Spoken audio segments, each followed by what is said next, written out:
కలవంటే physically కలవక్కర్లేదు, మీకు పేపర్లు పంపిస్తే మీకు తెలిసిపోతుంది కదా ఏముంది అనేది అక్కడ. ఓకే, సో ఈ పరిస్థితిలో ఇప్పుడున్న ఫ్రోజన్ ఫండ్స్ కానివ్వండి, ఇరాన్ ఫండ్స్ ఖత్తర్లో పడి ఉంది, దాన్ని రిలీజ్ చేయమంటున్నారు ఇరాన్. ప్రెసిడెంట్ ట్రంప్ అప్రూవ్ చేయాల్సిందే. ఖత్తర్ నుంచి ప్లేన్ తీసుకున్నాడు, ఖత్తర్కి ఏం చేస్తున్నాడు, టాక్స్లో పెట్టించాడు ఖత్తర్ని. Best part is Chidanand Raj గట్ట ఆర్టికల్లో కనిపిస్తుంది మీకు, పాకిస్తాన్ నుంచి పెద్ద ఇన్వెస్ట్మెంట్ ఉండే ఈ క్రిప్టో కరెన్సీలో. మన అందరికి తెలుసు అది. ఆయన ఫస్ట్ టైం అక్కడికి వెళ్ళినప్పుడు, పాకిస్తాన్కి వెళ్ళినప్పుడు అసీం మునీర్ వీళ్ళందరూ కలిసి మొత్తం ఈవెన్ వైట్ హౌస్ తీసుకొచ్చారు వాళ్ళు, మేము ఇంత పెట్టుబడి పెడుతున్నాం అని చెప్పి. Asim Munir the person behind it. US Congress investigate చేయాల్సింది అసీం మునీర్ని. మీకు ఈ డబ్బు, మీరు జస్ట్ జనరల్ ఉన్నారు పాకిస్తాన్ ఆర్మీలో, మీకు ఇంత పెద్ద మోర్ దెన్ $500 to $600 million పెట్టడానికి మీకు ఎక్కడి నుంచి డబ్బులు వచ్చినాయి? ఆయన పెట్టలేదు, ఇంకెవరో పెట్టారు పాకిస్తాన్ నుంచి. కానీ పాకిస్తాన్ కనెక్షన్. దాంతో ఇమ్మీడియట్గా ప్రెసిడెంట్ ట్రంప్ పాకిస్తాన్ వైపు తిరిగేశారు. Oh very good friend of mind, పాకిస్తాన్ని టాక్స్లో పెట్టేశారు, అన్నీ చేశారు. చూడండి, ఖత్తర్ ప్లేన్ ఇచ్చారు, ఖత్తర్ని టాక్స్లో పెట్టారు. పాకిస్తాన్ డబ్బులు పెట్టారు, పాకిస్తాన్ని టాక్స్లో పెట్టేశారు. మనం అనుకుంటాం పాకిస్తాన్ అంత ఇంట్రెస్ట్ తీసుకునే, కాదు, ప్రెసిడెంట్ ట్రంప్ చేపిస్తున్నాడు అదంతా వెనక నిలబడి.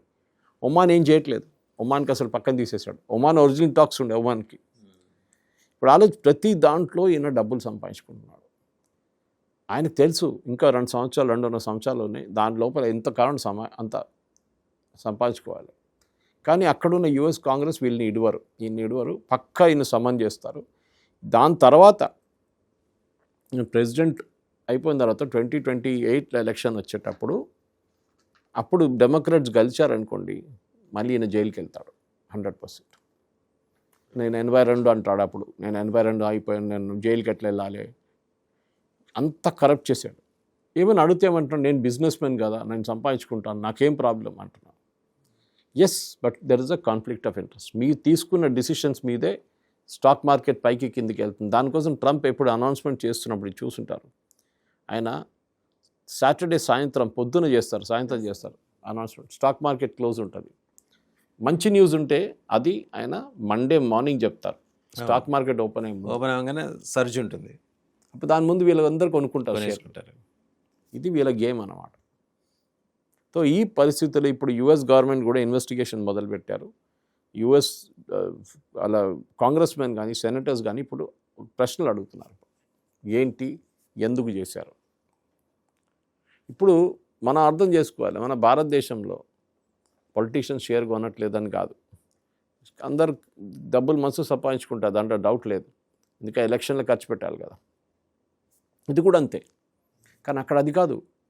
మొన్న ప్రెసిడెంట్ ట్రంప్ వైట్ హౌస్లో కొన్ని రెనోవేషన్స్ చేయించారు. దానికి గవర్నమెంట్ దగ్గర డబ్బులు తీసుకోవాలంటే కాంగ్రెస్కి వెళ్ళాలి, అంటే వాళ్ళ పార్లమెంట్కి వెళ్ళాలి, సెనేటర్స్ కాంగ్రెస్ మీద వెళ్ళి అప్రూవల్, వాళ్ళు ఇవ్వరు అప్రూవల్.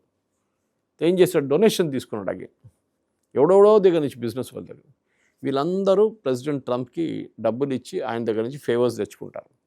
ఒక్క ప్రెసిడెన్షియల్ ఆర్డర్ చాలు, వాళ్ళకి ఇచ్చిన డబ్బుల కన్నా ఆల్మోస్ట్ 20-30 టైమ్స్ వాళ్ళకి డబ్బులు వస్తాయి. ఇది నడుస్తున్న గేమ్ బల్దవన్ గారు. And I think US presidential హిస్టరీలో one of the most corrupt ప్రెసిడెంట్గా ప్రెసిడెంట్ ట్రంప్ బయటపడతాడు. మన దగ్గర అయితే ట్రంప్ అవెన్యూ అని రేవంత్ రెడ్డి గారు ఒక బోర్డు కూడా పెట్టించారు. కానీ తర్వాత ఆయన్ని జైలు పంపించిన తర్వాత బోర్డు తీయాల్సి వస్తుంది. ఓకే, ఎందుకంటే నెక్స్ట్ వచ్చే ప్రెసిడెంట్ ఆర్డర్ చేస్తాడు, బోర్డు తీసేయమంటాడు అక్కడి నుంచి. రైట్ సురేష్ గారు, thank you very much. So చూసాం, ఇది ట్రంప్ నిర్వాకం. ఒక్కొక్క మనిషికి క్షమాభిక్ష పెట్టినందుకు $2 మిలియన్. ఇలా ఆయన మొత్తం సంపాదించింది. ఇదొకటే కాదు, క్రిప్టో కరెన్సీని ఎంకరేజ్ చేయడం ద్వారా సంపాదించింది $2 బిలియన్. ఒక అమెరికా అధ్యక్షుడు వైట్ హౌస్లో కూర్చొని ఇంత చేటు అవినీతికి పాల్పడతాడంటే పాల్పడతాడు. ఎలా పాల్పడచ్చు? ఒక మోడల్ సెట్ చేశారు ఆయన. నెక్స్ట్ వచ్చేవాళ్ళు ఎవరైనా సరే, ఒకవేళ డబ్బులు ఏమైనా క్రైసిస్ ఉందంటే ఇదిగో ఇలాంటి పద్ధతిలో కనుక వెళ్తే బాగానే ఉంటుందని. ఇన్సైడర్ ట్రేడింగ్ అది ఎప్పటి నుంచి చెప్తుంటూ వస్తున్నాం, దానికి ఉదాహరణ కూడా చెప్పారు సురేష్ గారు. సో ఓవరాల్గా ఏంటంటే ట్రంప్ అవినీతి సామ్రాజ్యం బదాబదలైంది. రేపు నవంబర్ దాకా ఆగుతారా, ఈ లోపలనే దించుతారా? నవంబర్ దాకా ఆగితే ఎలాగూ ఎన్నికల్లో, అమెరికాలో జరిగే ఎన్నికల్లో ఈయన ఓటమి ఖాయంగా కనిపిస్తోంది. అదే పరిస్థితి కనుక ఉంటే ఇంపీచ్ చేస్తారు, అభిశంసిస్తారు. అభిశంసిస్తే జైలుకి వెళ్ళాలి. జైలుకి వెళ్ళే క్రమంలో ఇప్పుడిప్పుడే ఒక్కొక్కటి బయటపడుతున్నాయి. సామెత ఉంటుంది, అదృష్టం వస్తే తరుముకుంటూ వస్తుంది, దురదృష్టం కూడా తరిమి తరిమి కొడుతూ వస్తుంది. ఇప్పుడు ఆయనకి ఆ దురదృష్టం తరిమి తరిమి కొడుతూ వస్తుంది. ఒకదానెంబడి ఒకటి. ఇరాన్ యుద్ధంలో పూర్తిగా విఫలమైన ప్రెసిడెంట్గా చరిత్రలో నిలిచిపోతాడు. ఇంతకుముందు ప్రెసిడెంట్స్ని తప్పుబట్టి చివరికి వాళ్ళు చేసుకున్న అగ్రిమెంట్కే కాస్త పేరాలు అటు ఇటు మార్చి అగ్రిమెంట్కి వెళ్తున్నాడు ట్రంప్. ఇంకా వాళ్ళు ఒప్పుకోలే ఆ మాటకు వస్తే ఇరాన్ వెళ్తున్న ట్రంప్ ఇప్పుడు తాజాగా అవినీతి ఆరోపణలు. న్యూయార్క్ టైమ్స్ లాంటి పత్రిక ప్రముఖంగా ప్రచురించిన తరువాత గొంతులో ఎలకాయ పడ్డట్టు దీని మీద ప్రోబ్ జరుగుతుంది. ఎలాగో కాంగ్రెస్ ఊరుకోదు, వాళ్ళ సెనెట్ ఊరుకోదు, ప్రోబ్ జరుగుతుంది, బయటపడుతుంది. ఈ ప్లేన్ తీసుకున్నాడు చూడండి, అది ఒకటి. ఈ ప్లేన్ తీసుకున్న ఖతర్ దగ్గర నుంచి దాన్ని ప్రెసిడెన్షియల్ ప్లేన్గా కన్వర్ట్ చేసుకున్నారు ఎయిర్ ఫోర్స్ వన్లో. ఇప్పుడు ఆయన ఏమంటున్నారు, ఇది వెళ్తూ ఈ ప్లేన్ రిటర్న్ చేయాలి కదా యుఎస్ గవర్నమెంట్కి.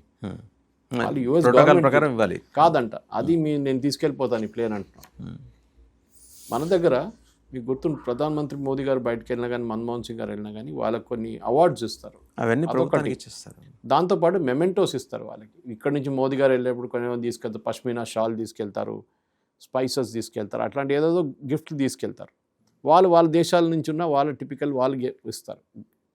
ఇది మన ఏం చెప్తారు, మన ప్రైమ్ మినిస్టర్షిప్ అయినాక, ప్రెసిడెంట్షిప్ అయినాక అక్కడే పెట్టాలి. ప్రెసిడెన్షియల్ లైబ్రరీ ఉంటుంది, ఇక్కడ ప్రైమ్ మినిస్టర్ లైబ్రరీ ఉంటుంది. మోదీ గారు అయితే మొత్తం ఒక ఎగ్జిబిషన్ సెటప్ చేశారు. అది కాకుండా కొన్ని ఐటమ్స్ ఉంటాయి మీరు అమ్మేసుకోవచ్చు, that is not really gift. కానీ ఎవరైనా ప్రధానమంత్రి ఆఫీస్ నుంచి నాకు ఆప్షన్లో తీసుకున్నానంటే అది చాలా, ఇప్పుడు ఆప్షన్ ఉంటుంది రెగ్యులర్గా మోదీ గారు చేస్తుంటారు. ప్రతిభా పాటిల్ ప్రెసిడెంట్గానే ఒకసారి ఆమె తీసుకెళ్ళిపోయింది కొన్ని గిఫ్ట్స్, అది పెద్ద కాంట్రవర్సీ అయింది. ఓకే, ఈవెన్ మన్మోహన్ సింగ్ టైంలో కూడా కొంచెం జరిగింది అట్లాంటి కాంట్రవర్సీ. సో ఈ ప్రెసిడెంట్ ట్రంప్కి ఏంటంటే మీకు ఆయన ఫేవర్స్ చేసుకుంటున్నాడు. ఎక్కడైనా ఖతార్ దగ్గర నుంచి ప్లేన్ తీసుకున్నాడు, వాళ్ళకి బిజినెస్ ఇచ్చారు, వ్యాపారం చేస్తున్నాడు సార్. అంతే. ఆయన అంటున్నాడు నేను బిజినెస్ మ్యాన్ అంటున్నారు, ఆయనకు ప్రాబ్లమే లేదు. ఓకే, ప్రెసిడెంట్గా దిగిపోయిన తర్వాత బిజినెస్ చేసుకోండి. ప్రెసిడెంట్గా ఉండగా చేయడం అనేది అది కూడా కాదు, మీ డిసిషన్ ఇన్ఫ్లుయెన్స్ చేస్తుంది మీ దాంట్లో. మీ వాళ్ళు షేర్ కొనలేదు అనుకోండి, మనం అర్థం చేసుకోవచ్చు. మీ వాళ్ళు కొనలేదు, మీరు ఒక ఆయిల్ ఇండస్ట్రీ గురించి మాట్లాడండి, ఆయిల్ షేర్స్ కొనలేదు లాస్ట్ 2 years అంటే దెన్ వీ కెన్ అండర్స్టాండ్. ఇది రెగ్యులర్గా చేస్తున్నారు. అండ్ ఏ దేశం వాళ్ళు ఆయనకు ఫేవర్ చేశారో వాళ్ళ మీద వర్షాలు జరుగుతున్నారు. ఆయన ఏం కావాలి చెప్పండి అని శివుడు వరం ఇచ్చినట్లు అదే జరుగుతుంది. ప్రెసిడెంట్ ట్రంప్కి Asim Munir is the greatest friend, ఎందుకంటే ఆ డబ్బులు పెట్టాడు నా కంపెనీలో దానికోసం. ఓకే, ఇది మనం చేయము అట్లాంటి పని. భారతదేశం అట్లా పని చేయరు. ఇండివిజువల్గా బిజినెస్ మెన్ చేసుకుంటారు కానీ మనతో వైపు నుంచి అయితే లేదు. గవర్నమెంట్ ఇది దీంట్లో పడరు ఎప్పుడు వెళ్ళి. దానికోసం we will play it cool. కానీ పాకిస్తాన్ తెలుసు ఆయన గంట కొడితే ఒక ఫేవర్ చేస్తేనే, మస్కా కొడితేనే అవుతుందండి, అది చేస్తున్నారు.